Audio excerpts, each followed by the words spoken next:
Good morning. আমরা চলে এসেছি কাশী বিশ্বনাথ মন্দিরের ৪ নম্বর গেটে। এখন সময় হলো সকাল 6:30। এই ৪ নম্বর গেট থেকে ভিআইপি দর্শন করা যায়।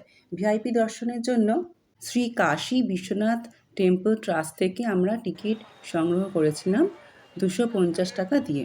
পার হেড 250 টাকা করে লেগেছে।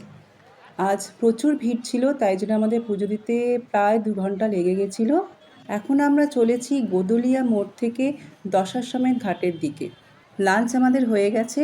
আমরা ঠিক করেছি এবারে ঘাটের পথ ধরে আমরা হেঁটে হেঁটে যাব কাশী বিশ্বনাথ মন্দিরের 1 নম্বর গেটের দিকে।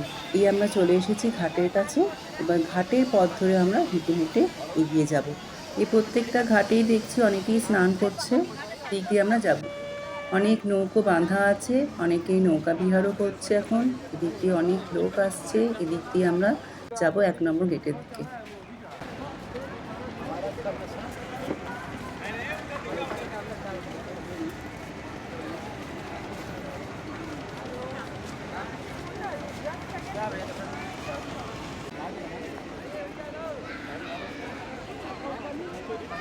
এখানে দেখতে পাচ্ছি স্নান করে চেঞ্জেরও ব্যবস্থা আছে, এটা বেশ ভালো।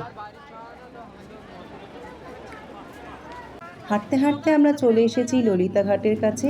এখান থেকেই 1 নম্বর গেট শুরু। টিপ টিপ করে বৃষ্টি শুরু হয়ে গেছে। আজ সকাল থেকেই মেঘলা ছিল, কিন্তু তার মধ্যে সবাই এগিয়ে চলেছে। চলুন আমরাও এগিয়ে চলি তাহলে।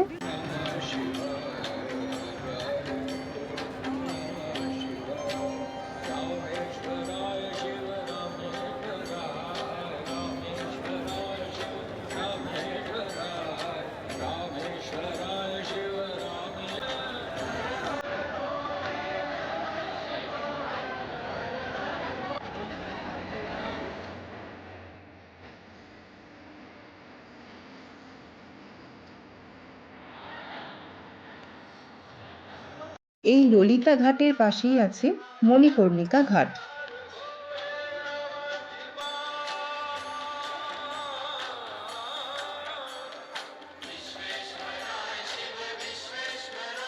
তবে আজ 1 নম্বর গেট দিয়েও প্রচুর ভিড়, প্রচুর দর্শনার্থী লাইন করে দাঁড়িয়ে আছে।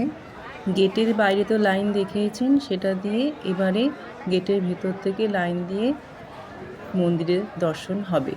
তো আজ আমরা ঠিক করলাম যে এখন যাব না, একদম সন্ধেবেলায় আসবো, তারপর দর্শন করব।